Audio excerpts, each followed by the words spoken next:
Hey, what's up, guys? Fat Merrill here. Welcome to another edition of Shooting the Shit. Today, I'm with my friend, Mr. Francis.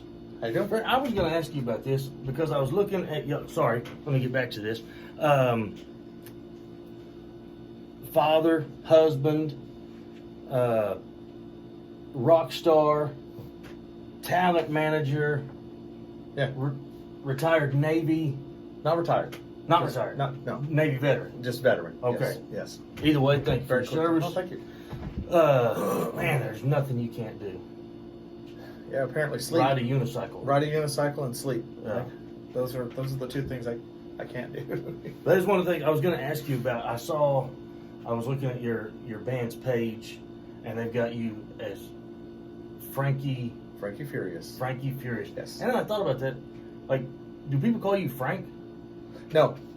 You go by Francis. I go by Francis. Okay. Yeah. It's actually a point of contention with me sometimes whenever I meet someone and they automatically assume that I'm Francis or that I'm Frank, and then that riles me up. But then once I get to know somebody, and if they want to start calling me Frank or any other name, I'm okay with it. Right. As long as they've acknowledged the Francis at first, Yeah. and not just tried to gloss over it. Yeah. So, But then I thought that I was doing the opposite, because then, like, when I was looking at the band, I was like, man, I've just always called you Francis. Like, I wonder if he wants to be called something different and just too polite to say. I don't really care. Yeah. Like I said, unless somebody Just kind of blows off the Right. Francis. Oh, it's too girly of a name. Blah blah blah blah. Yeah. You know, it's not. It's not girly of a name. I was named after Saint Francis of Assisi. I was raised Catholic, and my mom really idolized what he stood for, which was the animals and the poor and all the hippie love, treat others fair stuff. Yeah. So she wanted me to embody that man. Her and dad named me after St. Francis of Assisi, and I was always told the root of my name, and I've always been proud of it as well. Yeah. So there's never been a moment where I was like, I don't like that. Kids are making fun of me at school. I just let them make fun of me. Yeah. I'm Francis. They would call me Saint Francis. In Catholic school, no less, they would call me Saint Francis of Assisi. Because they love to pick on me. But yeah, that's where it comes from. There's been some pretty powerful Francises. Francis Scott Key. If you're a proud American, Francis Scott Key is the author of our national anthem. Yeah. So I was kind of going more towards Tom Selleck's character in Blue Bloods. Okay, yeah. Yeah, that too. Tom Selleck can wear Francis properly. So, yeah. Yeah, he could be a boy named Sue and nobody would say anything. Tom Selleck's the man. Tom Selleck, Sue Selleck Yeah. is awesome. But yeah, the Frankie Furious came from, at first I was calling myself Dr. Gonzo when I was on stage, from a set of friends at Comanche Casino. They said I looked like Dr. Gonzo from Fear and Loathing in Las Vegas. And it didn't feel right. And then one night at the Railhead, my friends were like, you should call yourself Frankie Furious if you're going to be a punk musician. That has more of a punk ring to it. Yeah, I kind of like that. And I started using that on stage and stuff. And with Paid in Spades, I kept it and moved on with it when we broke up. And when this band, Drop Dead, when they picked me up, he asked me, do you go by anything on stage? And I said, yes, Frankie Furious. And he goes, okay. And so that's when he talks to me on stage, it's Frankie. But when we're off stage, it's Francis. Well, I can see that Frankie Furious fits the whole character scene. With the band, and their name is Drop Dead Damn It. Drop Dead Damn It, yes. It's named after our lead guitar and lead singer, Brandon Dammit. That's really his name? That's his stage name. Oh, okay. Stage name. So it started from a solo project from a previous hardcore punk band that he was in, and he was doing stuff that was more doomy and softer, and not softer, but not as hardcore and fast as that heavy stuff. And he would just put these songs together. And one day, him and the drummer a couple of years ago said, let's put something together, man. let's call it Drop Dead Dammit. And for the first time, he's actually fronting a band. He was normally backup singer and guitar player and stuff. So this is his vehicle right now. And, and I'm just along for the ride, man. And it's a great ride so far. It really is. Yeah, it really is a great. It's awesome. How long have you been playing music? Almost 15 years. Well, I've been playing piano since I was 5, but not like a concert level or anything like that. Just tinkering around. Axel from Beverly Hills Cop was one of the first songs I learned to play, and it's just simple little notes and stuff, little things like that. And then I got into trumpet in junior high, and then in the Army, one of my friends was playing guitar, and he sucked. And I said, if you ever get good enough to be in a band, I'll learn to play bass and be in your band. Saw him a year later. He was pretty good. I got to get a bass. So he got me my first bass, and in fact, that's the bass that I play when I'm with Drop Dead Dammit now. Yeah. That's my go-to bass. And I just started teaching myself how to play. Ended up in a country band, playing rhythm guitar. Learned a lot. Really good friends of mine. I still see some of the guys. In fact, I just saw the bass player at Walmart the other day with the family. And then just moved around from band to band. Got with Dusty. Spent about 10 years with him, various different bands, different lineups. And then 2 years ago we broke it off, and I'm not looking back. I'm moving forward to whatever comes next. So it's pretty cool. It's pretty fun. What do you think's? Give me a story, like craziest gig, like something crazy that's happened. Something you played. I think the worst thing that's ever happened, and it happened to me, was we were opening for Doyle of the Misfits, the guitar player for the Misfits, the iconic horror punk band. We were opening for him in Oklahoma City. We just got done. We were the first band to play. Paid in Spades was, and we go through the other 3 or 4 bands that had to open and stuff. And of course, they weren't as good as us. And and I'm sitting there with I'm standing at the front, right by the stage, with my wife's cousin and his wife. Doyle does his big intro thing and comes stomping on stage and stuff. If you've ever seen, you might want to look him up. He's in his 60s. He's built like a brick shit house. Just super cut. He's a 100% vegan. Brings a workout bench and all this other stuff with him on the road. And every show, he works out before he gets on stage. So he's just all ripped. Really? And 60-something, 65, 66 years old. I don't know. I might be wrong. Sorry, Doyle. And then before the performance, he puts on makeup, and he does his hair down in this thing called a devil lock, which is carried on from the Misfits, the character that he plays. Doyle Wolfgang von Frankenstein is the full name of his character. So and they come on and they do their opening and stuff, and the first song is great, Abominator. And second song, this dude uses his forearm on my shoulder blades, pushes me and my wife's cousin and sister-in-law all the way, all of us just forward into the stage. He's trying to start a mosh pit, and he gets his wish, and it's a pretty violent pit. And it's one of the more violent ones that I've seen in my time in this genre. And so I'm standing on the edge because I'm too old to even get in the pit, especially when even the mild ones. It takes me a long time to heal after those. So I'm just pushing people back into the pit, and I wonder to myself, stupidly, I wonder if Clark and Shauna are okay. I turn my head like this to check on them, and the dude that started the pit nails me with his shoulder, right there, the frickin' bone of his shoulder, boom, right in my rib like a ball-peen hammer. And I immediately went, they're adults, they're gonna be okay. Carol. And I'm looking for my wife, and it turned out I had a contusion. Didn't fracture, but it was bruised hard enough that it was almost like a fracture, he said. Hurt to breathe. Said. It hurt to breathe, it hurt to move, it hurt to cough. So for 6 weeks, I was dealing at Apache at the time. For 6 weeks, every time I coughed or sneezed, I squealed like a girl.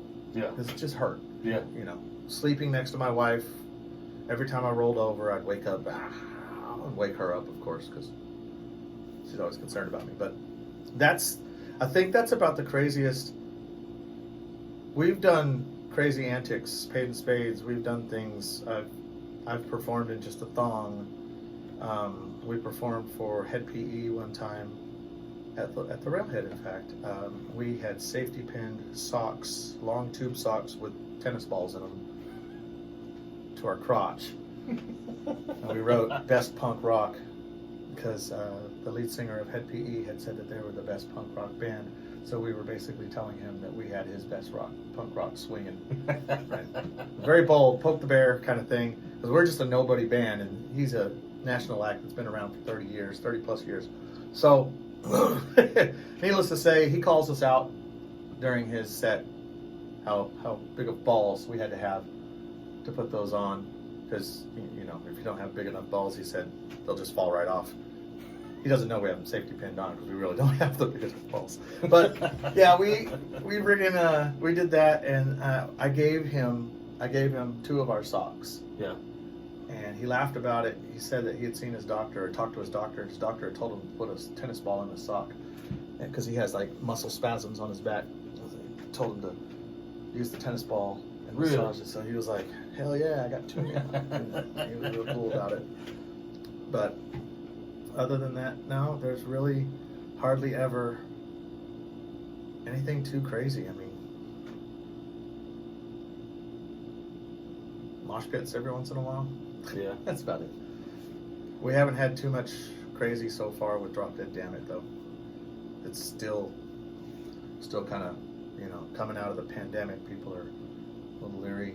And nobody wants to mosh pit. Nobody wants to mosh. It's hard to mosh pit when you're 6 foot. Yeah. It's hard to slam into each other when you're maintaining social distance and stuff. But do you imagine if they did a mosh pit, but everybody had to wear those big bounce balls? that would be awesome anyway. Yes, it would. There's a band called the Flaming Lips from Tulsa, Oklahoma. Yeah. Who they were one of the first ones to do a show after the pandemic. Well, at the start of it falling, and they actually had the crowd in those those domes. That's so hilarious. Yeah, they kept everybody socially distant by putting everybody in those in their own bubble. In their own bubble. That's hilarious. They're that kind of band though. They can get away with stuff like that because they're really eclectic, really weird. But yeah, that's clever. I like it. Yeah, I think that's cool. I like anything that pushes the boundaries. And yeah, I'm down with that. It's I was gonna musically. Like, I feel like everybody, even if you're just kind of, I play in a band, and that's about it. Everybody's still on the inside. Even people who are not in a band, who can't play music, still have that inside, man, I wish I was a rock star. I do that.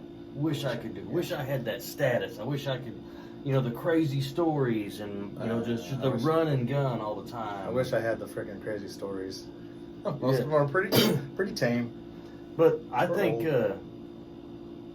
so even, like, if you had the opportunity to collaborate with anybody, who do you... Famous or not? Yeah.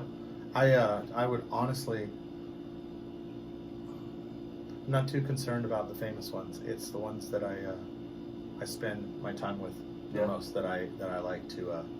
And I have collaborated with a few of the local musicians. Group of guys. We just on the first night that the Railhead had live music. Mm-hmm. Deadcore was the final band. They did 2 hours worth of Deadcore classics because they've been around for like 15 years or so.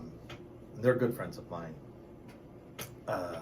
But my side project, which started out as me filling in for the bass player for this Nacho Cart project. It was Nacho Cart was is a amalgamation of different members of different bands getting together and doing a tribute to a specific band, say System of a Down, Slipknot, stuff like that. We did the Pantera one, which was out of my comfort zone. I'm not normally that great of a technical of a player. One note at a time, switching, but this I had to actually learn how to play on the bass, how Dimebag Darrell plays on the guitar, because the bass and the guitar in Pantera songs match each other. Really? Yeah. Rex is a tour de force. I could guarantee you, Rex is a sorely looked over, unless by like true fans. Rex, the bass player of Pantera, is an amazing guitar player, just a guitar player at all, and he's doing it on strings that'll ruin your fingers, and matching Dimebag's electric style of play. So I got together with those guys. The previous bass player had an injury and can't play anymore. So I was like, hey, you wanna come with us? I said, let me talk with Dusty, because he frowned on side projects. And he was like, yeah, as long as it doesn't interfere. And then, long story short, we broke up, and I stayed on with the Nacho Cart guys. And after the 2019 to 2020 New Year's Eve party, which is when we did our performance, we decided that we would want to kind of turn it into an actual band with original songs and not covers anymore. Yeah. So they've been working on that. I actually been helping them up to the point where I got picked up with Drop Dead Dammit. And they said, go. They're moving. Go be with them. Come back sometimes. And a week before the first show back, the drummer David goes, hey guys, we're playing this Saturday. France, do you wanna join us? I'm like, sure. So for 5 days, I had to relearn the Pantera songs, because we did a selection of Pantera songs, and we did 2 of the Lukavi songs, which is what we're calling the band now. So I've been able to work with those guys. There's a couple other guys that I really want to work with. Los Fisepo is an amazing drummer. Most of the Fisepo boys they're all 3 of them are percussionists. I'd love to work with those guys. A-Bob from Backwash, I'd love to, have some time to sit down and just jam with him. And as far as major stars, I don't care. Yeah. Cross that bridge when I get to it, I guess. If there's ever a time to cross that bridge. Well, really, man, I think that's a pretty awesome way of looking at things, is being more interested in playing with people who are local than looking at I'd love an opportunity to play with this guy who's already big and made it. Yeah. No, I'd rather work my way up, and I'd rather work with these guys that are gonna be there. I'd rather even be in that position and still work with my friends. Yeah. And still not be so above everybody. I don't want to be above. Yeah. I don't mind being a supervisor in a work setting and stuff like that. That's fine. Someone has to be a supervisor. Someone has to answer for things and make decisions and stuff. That's fine. Yeah. I just don't like to put myself above other people. I'm not that kind of guy. Yeah. That's man, I think that's a pretty admirable way of looking at it. That's awesome. Thank you. Hey guys, be sure that you like, share, and subscribe. Get all the information out there that you can. The more that you do that, the more following we get, the more money we can potentially make, and then do some bigger and cooler things. Yeah. So like, share, and subscribe. Fat Murrow page. Yeah. No, man. No, I'm just cool. I'm cool right here where I'm at. This is funny, and I told you about this earlier, but I'm going to tell these guys. So I tried to call Francis earlier today, and I don't know how, but I got the wrong phone number for you in my phone. So I called it at one point in time, no answer, and I was like, all right, maybe he's busy or whatever. I wait about an hour, I call it back again. Somebody answers, says, hello. Well, I thought it was you. Right. I already had a list of shit that I was wanting to tell you about. So I was like, yeah, we can do this, and this. And finally the guy stops me and he goes, I think you got the wrong number. He goes, I'm not in a band. I wish I was. That would be cool. And I was like, really? I said, who am I talking to? And he tells me his name. And I was like, and I was just kind of being a smart ass. I was like, well, I do a podcast, so if you'd like to come over and be on that podcast sometime. He's like, yeah, man, shoot me your information. So I did. He said, text me after. He goes, this guy, whoever this guy is, he was at work. He said, text me your information so that I'll have it and I can get with you sometime. That'd be awesome. That's really cool. So I just texted him, and all I said was, Matt Farrell, comedian, podcast guy. So that way, okay, that's a list of things that he's gonna stick out in his head. Yeah. He responds back with his name, and then says, "Wrong number, guy. Did we meet by fate or chance, or was it both?" And I was like, "This guy's like just randomly." He's gonna be awesome. Yeah, he's gonna be awesome on yeah, this. man, I can't wait to set that up. That's really cool. I can't wait to find out who he is. I might know him. And well, then I said, because he said, "Hey, do you live here in Lawton?" And I said, "Well, I actually live out by Porter Hill." And he goes, "Oh, well, I'm from Elgin." So he just lives right up the road from me too. Yeah. But I have no idea, because he told me his name. I have no idea who he is. Huh. That's interesting. That's really cool. Man, that's hilarious. I told my wife that after you told me that. She cracked up. She thought that was funny. It's crazy the way things will happen and go. Like, I've met somebody randomly in a store, and we just wind up talking for a little bit, like standing in line, just wind up visiting with the person next to you, and then the next week I'll be doing something and see that guy there, and he's like, "Oh yeah, man, I just decided to come show up." And I was like, "Awesome, yeah, that's great." That's same thing. So let me ask you: I get this as a comedian, if as a musician you get the same time. Like, I'll get people that go, "Oh, you're a comedian." I'm like, "Yeah," and they're like, "Tell me something funny." What's the musician's equivalent? The musician's to that? equivalent is like, if you're a singer, a lot of times they'll say, "Sing something for me," because I was the lead singer of Paid and Spades and stuff. There's usually not a lot of, "Hey, get your bass out and play me a bass," or something like that. It's when they find out you're a singer, especially at the casino. Yeah. The guests will, "Well, you're a singer. Sing something for me." Nope, sorry. Yeah. I'm not on stage right now. The only reason I'm singing right now is I'm trying to avoid you. So, I'm trying to avoid talking to you because you're annoying. So, I have a buddy who had his own band for a long time, and he's a great guitar player, and I never, at that time, I'd never thought about that.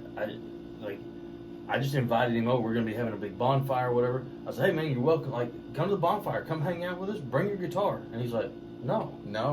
He said, "That's my job. Like, right. Are you inviting me over because you want me to work, or are you inviting me over because you want to just hang out?" And I was like, "Man, I never thought about it like that. I get it. That's not at all what I meant. Like, I didn't mean, like, if I had a guitar, like, I would never, I'm not talented in any way, but, like, I just feel like I would want to pick and play and sing with people all the time." But then you start to think about it, and you're like, probably not. Probably not. That probably gets old. It's like coming over and someone's like, "Hey, we got some cards. Deal some poker for us."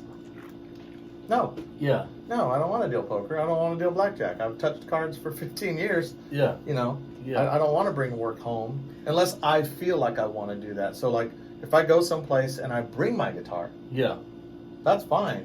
But a lot of times, if I don't have a need to play. I've gotten to where with the, "Hey, you're a comedian, tell me something funny," I tell them shit that's funny to me. It will not be funny to them at all. Yeah.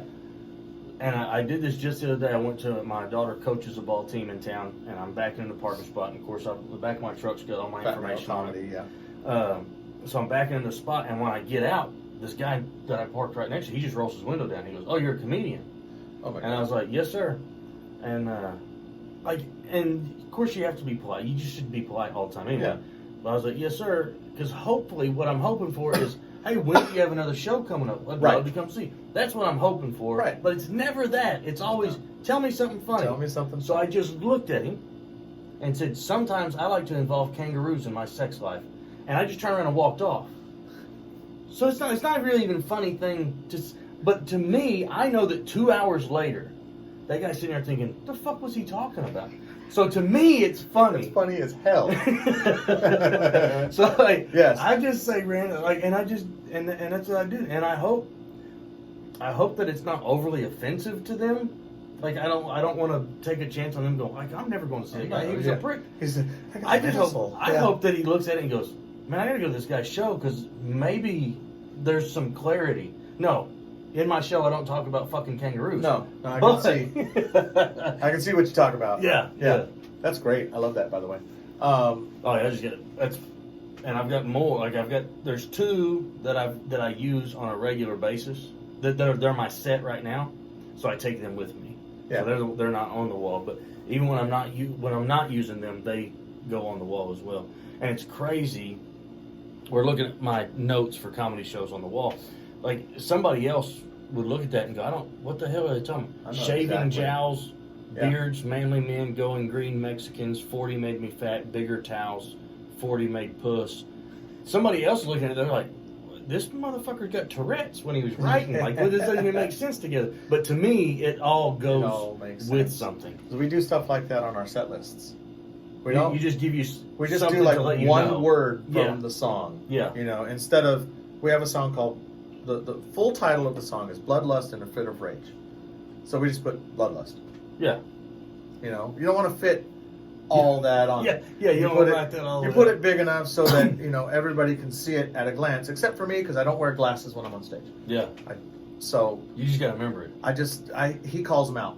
Oh, does he? Yeah. Or one time I was caught off guard. He didn't call out the song. Thankfully, it's a hymn intro. Like, oh, okay, we're doing that song apparently. And we laughed about it afterwards, and he was like, "I'm sorry, man, I won't forget to do that." I'm like, "Oh, don't worry about it." Yeah, no big deal. It worked out. I know the songs, and I know the set list well enough now that I can guess what's coming next. But sometimes he doesn't see a certain song, so he'll skip. Yeah, and we have to be ready to go into the right one. Yeah, seeing all that, it makes a lot of sense. Yeah. That's exactly how we do our things. See, and I use those on stage. And for the longest time, I felt like I was unprofessional because I was using notes on stage. Because you watch these guys and you're like you go on Netflix and we'll pull up a special. You don't see anybody looking at notes. Mm-mm. But then the more I started learning about what different people do, is like a lot of times what I'll do with those is they're big half poster board sheets of paper written big enough I can read with a spotlight in my face. Right. And I'll just tape them straight to the floor. Yeah. So I can walk on them. So every once in a while I just got to glance at the floor. So nobody can tell that I'm using notes. Everybody's down here. Yeah. Or you have the stage right. I've got note boxes that I built that are just raised boxes, and they'll sit on the front of those facing me, but from the seats they look like monitors because I painted the underside of them black, and you can't even tell. But then I used to like who Dennis Miller is? Yeah. Like I used to love the Dennis Miller show when it was on HBO or Showtime or whatever it was. But I heard HBO, I think. Dennis Miller, when he performed, he has a projector that projects his notes on the back wall of the theater. So it's projected on the wall behind everyone, so they can't see it. But he's just looking out, and he doesn't have to look down. Right. It doesn't look. That's such a great. It is. That's really cool. Damn, you got to take a screen and a projector and all that shit with you every time you go somewhere. Yeah. So that would. That's that big money. Yeah. The big money tour stuff that he. Yeah, and even myself, because I'll do an hour and 20 worth of jokes and stories, and they're in order. They flow from one thing to another. Once I get to where I'm doing shows steady enough, eventually I won't need that.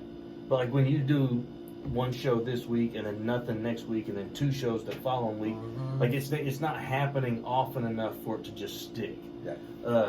Like I said, I can read one word off the front of the story and know exactly, and I know that whole story. That's in my head. Just the order of things is hard for me to.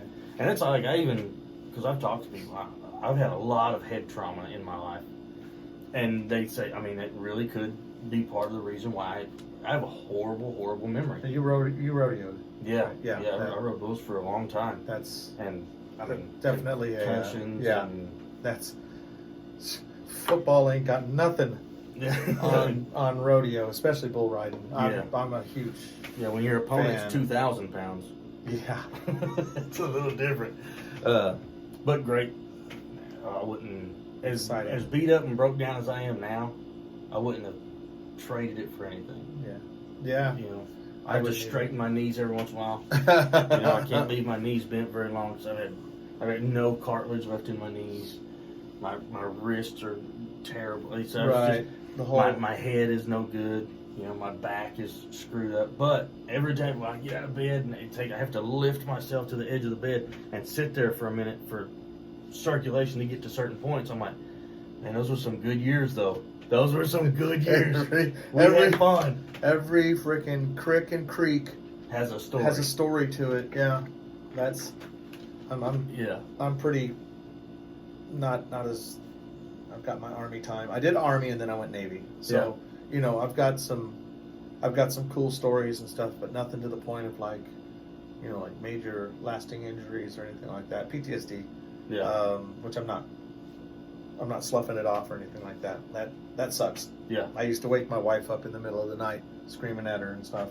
So for some reason I don't do it anymore. I'm in a comfortable place, I think. 26 years. Yeah. 26 years with her.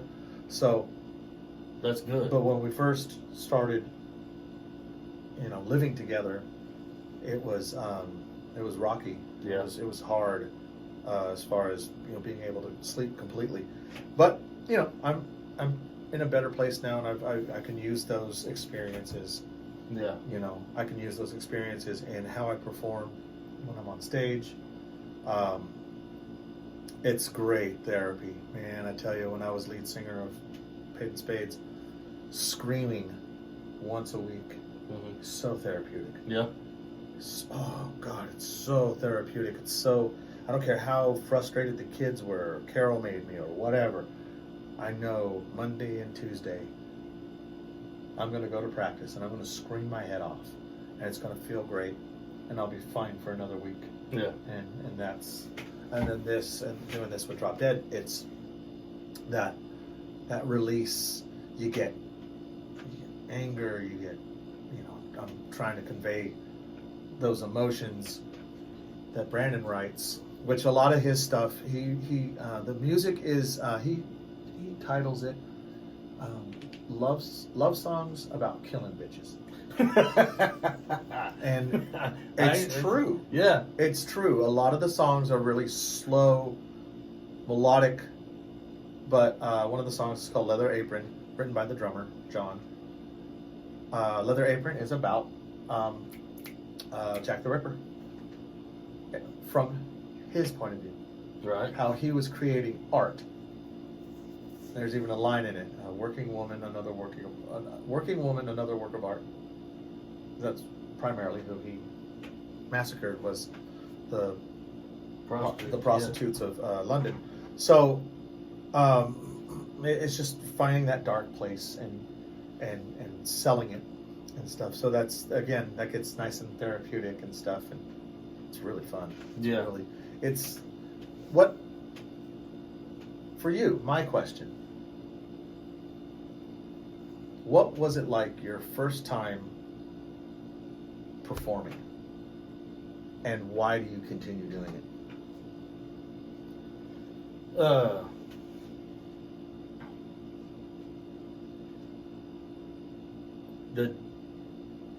Honestly, the deep misguided need to be liked. All performers have that. It's just I need for people out there to go, we like that. You did good right there. Right.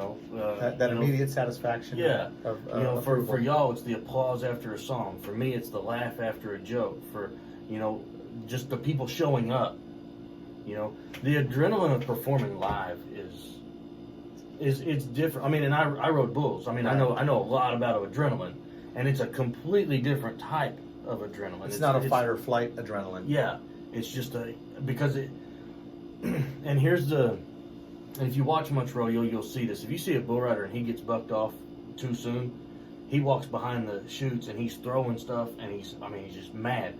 Part of it is he's mad because he didn't win, and part of it's because he had 8 seconds worth of adrenaline built up, right? But then he didn't get to use it all, so now he has to go back there and just explode, right? Well then, but when you're performing, like, how long can I ride this? Right. How long can I ride this high? And there's, and you have to be honest with yourself, because sometimes you'll get to a point where you're like, all right, I'm starting to lose them. Like, I need to wrap this up. Like, I'm losing them, which is not good for me. Right. So I have to wrap this up. Then it takes that adrenaline to the other direction. Right. And you start making bad mistakes. Yeah. And stuff. Yeah. And then you go behind stage and start throwing shit. Yeah. And then, yeah. So it doesn't stop rodeo to comedy. Yeah. But that's really, to me, it's just the insane need to be liked. Yeah, that's I feel that, and it's a generalization, but most, not all, most people who perform, whether it's comedy, whether it's actors, whether it's musicians, no matter what it is, we all have a small bit of narcissist in us, if not just a need to feel accepted. Yeah. Accepted at what we do, and then what hooks us is that adrenaline rush. Yeah. That first time you get on stage and do something. The first time I got on stage as an actor,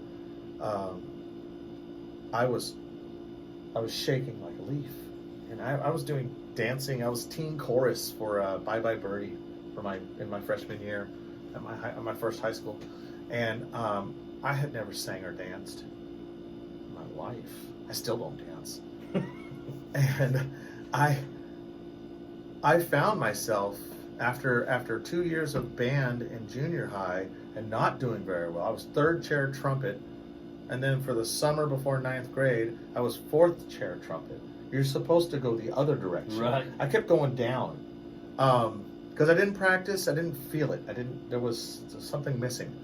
Got into acting, and how my mom got me, because I was not very PC at the time.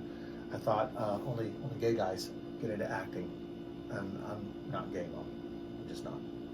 I was called gay most of my life because I'm very not manly acting at the time. So she goes, if the script says a girl has to kiss you, a girl has to kiss you, Francis. And you don't even have a girlfriend. Really? How many of those scripts are there in high school? Where the girls? Yeah, this could work for me. Yeah. 30 years later, I finally get a love scene. It's not even a love scene; it's an attempted rape. One of my. But the script says. You have to kiss me. And the way we blocked it, like, I'm over her, and by this time I'm married, and I've already, like, the whole I get to touch a girl thing, that's gone. Yeah. I've already touched a few girls. But yeah, getting on stage and doing that adrenaline rush, finding out that I actually liked it. I liked the process, the rehearsals, and the build up and stuff. Yeah. And then when I started doing music, I was already a 25 year veteran as an actor. My first performance on stage with a guitar in my hand, I felt like that first day that I performed. Really? As an actor, I was out of my element. It's not acting. Yeah. I'm there, and it was so bad. I drank too much before the show. I was so nervous that I was messing up, and the sound guy just pulled me out of the mix. Because he could hear it out there. He could hear my mess ups. Yeah. And he was like, whoop, and just left me in the monitors. So I was just, yeah, it was not a. Just banging your way through it. Yeah. I was buzzed. I wasn't drunk, but I was buzzed. I couldn't function. And after that, I made myself a promise that I wouldn't start drinking at least until I get on stage. Yeah. I don't, if I imbibe in anything THC laced, it's not until after I'm done with the show. Yeah. Not right before the show, because I'm going to peak by the second song, I'm not going to know what I'm doing. I cannot function when I'm under the influence. Really? No. Yeah. I have to be sober. I've just recently made myself. Well, I'd tried it before where I was like, oh man, I can't drink before because I get too drunk on stage. Right. So, but I used to have a real problem with whiskey. Well, then I quit. Like, I don't drink whiskey hardly at all anymore. If I drink whiskey, it's at home. That's Right. it. Right. So then I was like, okay, as long as I'm just drinking beer, like I can drink beer all night long and get buzzed up, but I won't act stupid. I won't get out of control. Right. That. So I was like, all right, just beer. Well, then I did a show and I tell a story about the first time I had apple pie moonshine, and the bartender thought that it was a good idea to now start sending shots of apple pie moonshine to the stage. And apparently, in my mind, it would have been rude not to take all of them.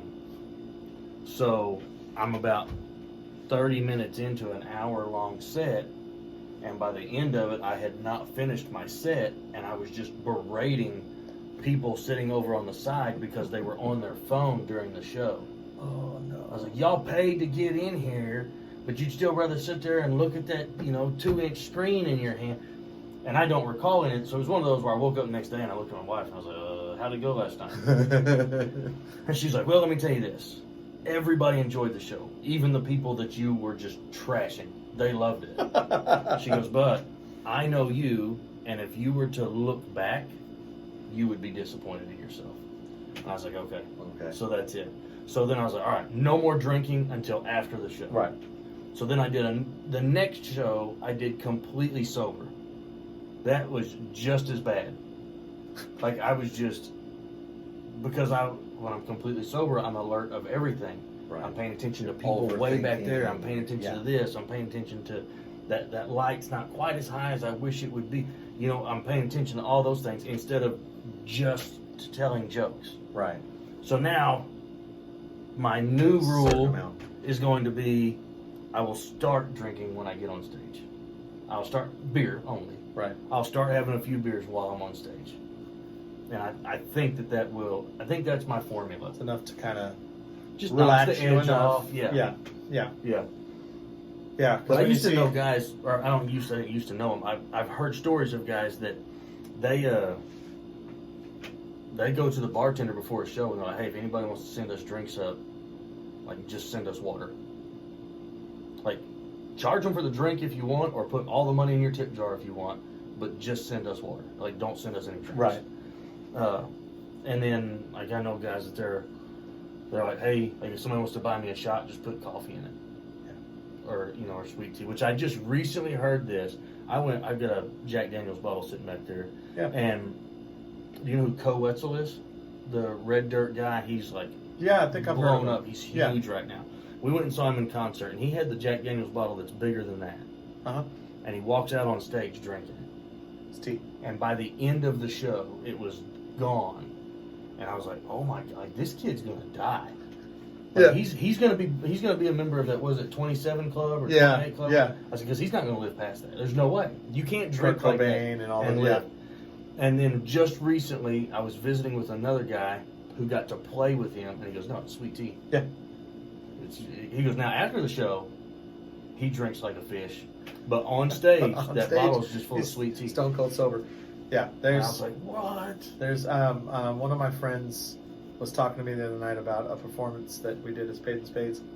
And he was like, I saw you come out on stage. And I was like, oh my God, he's already drunk. He's already wasted. And I was like, I was not. I said, I didn't start actually drinking until I hit the stage to start the show. He's like, you weren't? I was like, nope. That's just my performance. Yeah. I'm already crazy. Frankie Furious. Furious. Frankie does furious things. Frankie does it furiously, So yeah, it's I find it's not phony. Okay, acting like you're drinking a Jack Daniels bottle, that to me is kind of phony. If you're gonna drink sweet tea, just come out there with sweet tea. Yeah. Just don't fake the funk. But acting crazy, whether I'm sober or not, it's kind of my calling card. You know, in this band, I'm not allowed to take my clothes off like I was in Paid in Spades. We had a shtick in that one. In this one, Brandon has an image for the band, and it's a very serious image. Yeah. Very Yeah. doom image, and I respect that. So I keep my clothes on. You know, I have to wear black or close to black. Mm-hmm. You know, so there's a definite image, but how I conduct myself on stage is left solely up to me. Yeah. If I want to sell the song, I can sell the song however I want, and I like that the three of us perform independently, but still as a collective. And there's no rock star egos. There's no, you know, I'm the better. It's named after me. There's none of that. Yeah. You know, everybody gets their 2 cents. Final decision sometimes comes down to Brandon based on the direction he wants to go. But a lot of times he entertains any ideas that me or John may have. Right. You know. So it's awesome to be part of a team that works that well. Yeah. There was no awkward break-in period. There was, you know, our first practice together felt like we'd been playing together for years. Yeah. You know, and technically we were all in a band together when I was still playing with Dusty. We were in a band called Undead Evolution with John on drums, Brandon on guitar, his cousin Jesus, who was the bass player I replaced in Drop Dead Dammit, on bass, and me on lead vocals and Dusty on rhythm guitar. So, and there was some tension in the band. Brandon and Jesus left and stuff, and it wasn't a non-amicable or anything like that. It was just, you know, I don't want drama. I'm out. Yeah. Okay, fine. So off they went, and then we went on and Matador, and Fatback and the Bacon Bits. And then John left, and we were Matador and Paid in Spades.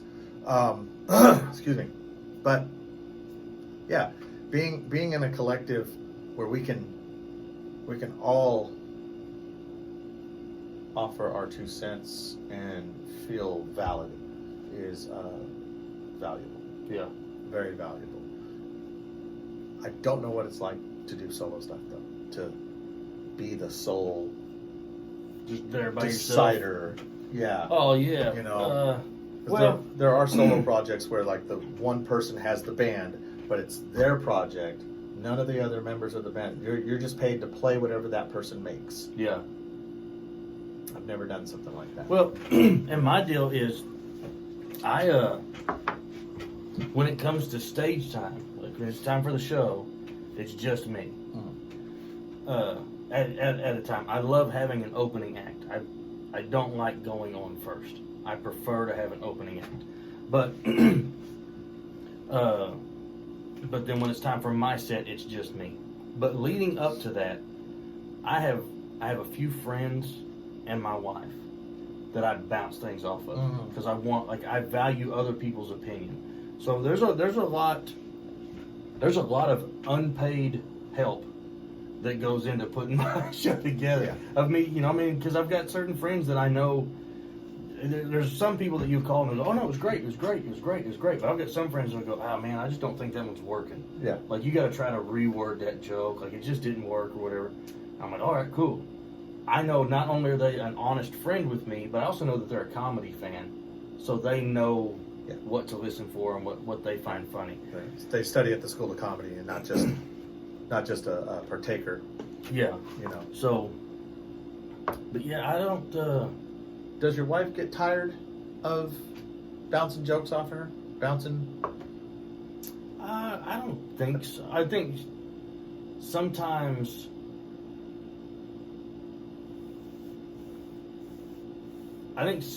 She might get tired of me forcing jokes on her. You know? But for the most part, like if I sit her down and ask, I mean, I couldn't, you know, I just, one of the lucky ones, I couldn't have asked for one better. You know, we've been married for 20 years. Yeah, congrats. So that's like awesome. when if I go, hey Bill, like I've got something, like I really want your opinion on it. And I mean, she's like, I don't know. Like that's not my forte. I don't know what you're talking about. I don't know. But she's really good at. Like when she's at at a show, she pays attention just as much to the crowd as she does to what I'm saying. That's what Carol does. So she's like, hey, like it seemed like they really, really liked that new joke that you were working on. Right. I'm like, all right, cool. Right. Or, she'll go, she goes, I don't know, like, I know you told it to me 2 different ways. You told it this way tonight, you might need to try it the other way next time. So she's really good about that. That's awesome. And I don't care what you're doing, whether you're a solo act or a full band or what, none of this can you do by yourself. None of it can you do it. No. Like, up till this point, I've been trying to do as much of it by myself as I can, with the exception of bouncing jokes off of friends and my wife. And then you and I started working together. Yeah. And I gotta tell you, like, I just feel better during the day. I'm like, oh man, there's more than, because you have the stress of nobody else is thinking about this right now. I'm the only one in the world that's worried about this. Yes, exactly. So just knowing that you got somebody else that, and I'm not, like I said, I don't expect this to be your life, but just knowing that at some point in time today you've thought, hey, I wonder if this would work. Somebody else in the world is thinking about what's best for me today. Right. Or for my career, my project, whatever. For that project, yeah. I agree. I was talking with Carol last night before I went to bed. I said, this has been, like, I floundered after the casino. I'm kind of flopping around like, what can I do? What do I want to do? And when I was pulled into this, what's her name? When I was pulled into this, I was like, this is something that I'm used to. This is something that I know. I wasn't as successful at it. I had a couple of times when I've like set something up and then gave it over to Dusty. Yeah. And then Dusty took the rest of it and did it. So this is literally my first time. These 2 bookings are the first 2 bookings that I've ever done. Fully. All the way to the end, to the yes, we're gonna do this kind of thing. So and it's a win. And it's a win. It's a win. It's a win, and it's almost feels like it's supposed to be. Yeah. Like it's supposed to be something. It allows you to focus on what you're focusing on, not just the jokes, but also the management. Yeah. And stuff. And it allows me to feel like I'm contributing something. I'm doing something, and that's great. It really is. It's jumped my confidence up. Yeah. It has. Well, and that's like yesterday when you sent me Chris's number and said, "Hey, you might need to call him and talk to him about that part." Yeah. So I did, and he and I, we hammered some stuff out. But he's a guy that I've talked to in the past, so he and I had this conversation at one point in time. But then as soon as we got those things hammered out, and he's like, all right, do you want to send me this, this, and this? And I said, no. I will send all that to Francis. That's a conversation you need to be having with Francis. And I wish, because I have a few acts that I work with, and sometimes I'll just get a call and go, hey, I booked a show for this day. If you want to add it to the calendar. And I want to go, that's not what you're supposed to do. Yeah. You're supposed to, like, if there's a show, like, and I don't, like, don't turn anything down. I'm certainly not saying that. Right. But just have them call me. Let's route this the proper way. Right. So that everything is being done the same every time. And I think that when I'm dealing with them sometimes, so that's why when I was talking to Chris yesterday, and I was like, no, that needs to go over there. Yeah. And of course he's such a great guy. He is. No, I like the guy. I wish. Hi, Chris, if you're watching. I wish everybody was as easy to deal with as that guy. Yeah. I got a call from the ad department or whatever it's called for the two of the radio stations in Ponca City and stuff. And I'll talk to you more about it when we're off of this. But yeah, I got a call from this guy, and he was definitely a sales guy. Yeah. He was so quick to, well, if you have your card ready, I'm ready to go ahead and I'm like, hold up. Yeah. I need to talk to my guy, I need to see if we're going to be able to do this because we may not even have to do, I didn't tell him we may not have to, but, I need to talk with my guy first and get this hammered out because that's a little bit more above our budget than I think we're looking to spend. Yeah. So, but yeah, it's, Chris is so far the easiest to talk to. Yeah. The other one that I got booked, that was just a simple, Yeah. Matt, I think his name was, or something. Yeah. And I've done a show there before. I've got a real good rapport and working relationship with that guy. So, and he's just one of those guys. He's like, yeah, just go ahead and do it. Let me know how it turns out. Yeah. He's just and I like that easy too. of a guy. I like that too. Yeah. And I did the first time I got spoiled was I had a show down in Denison, Texas, at the Rialto Theater, which wound up being a flop. Something I would love to revisit maybe, but the guy that runs that place had been in the entertainment business forever, and that theater was his retirement plan. Oh. So he just bought this theater in Denison, Texas, little bitty town. Yeah. Amazing old theater, lots of history. Yeah.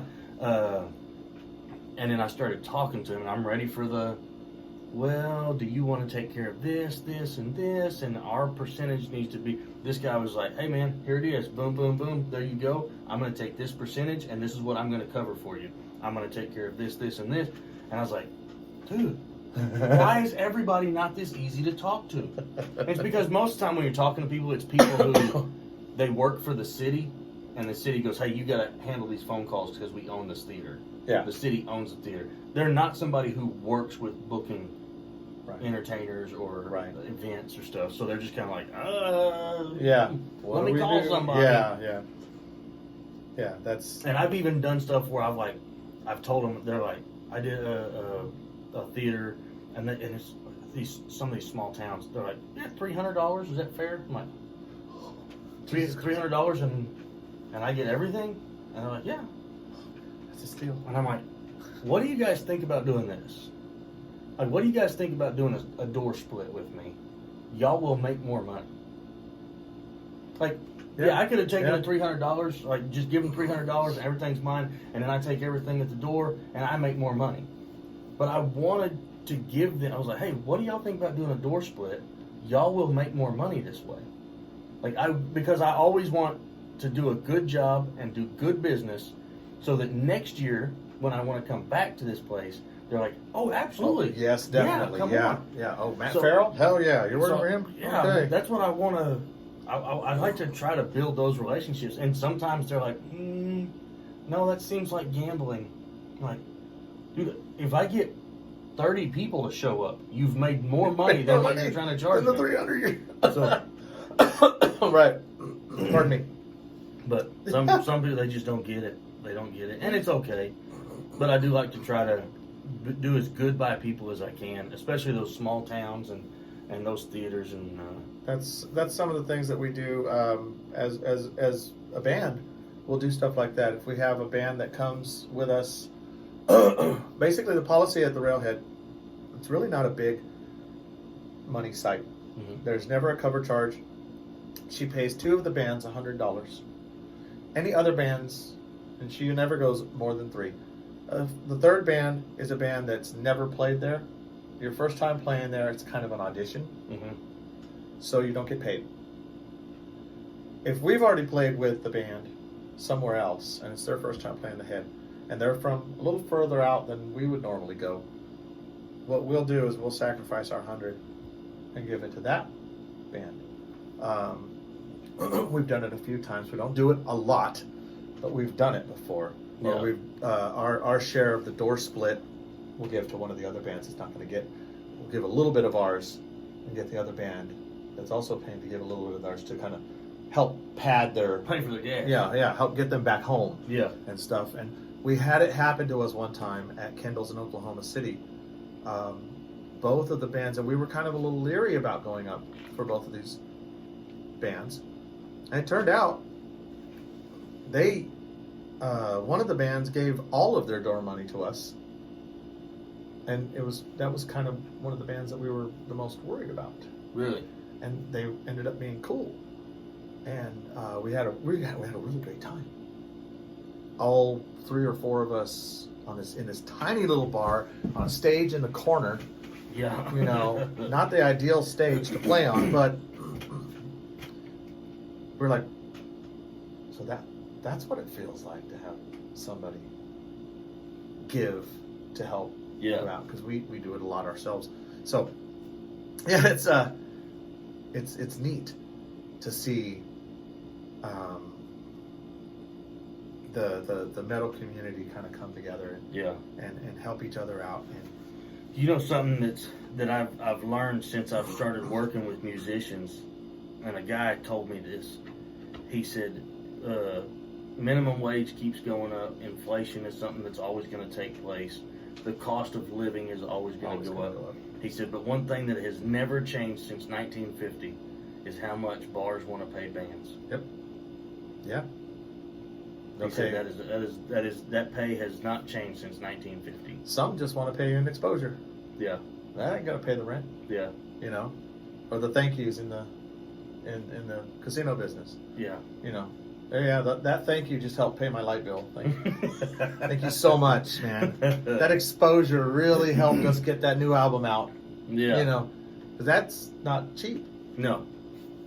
No. You know, even the guy that we're going through here in town, he has some pretty reasonable prices, but the dude is amazing. He's a freaking wizard, Brandon Kramer. He's 1121 Recordings, by the way. He's a wizard with sound and recording, and he deserves to be paid more, right, than what he was charging at first. He actually has raised his rates accordingly. But I mean, 10 songs before he raised his rates was going to cost us about $1,000. Now it's like $2,500. 10 songs.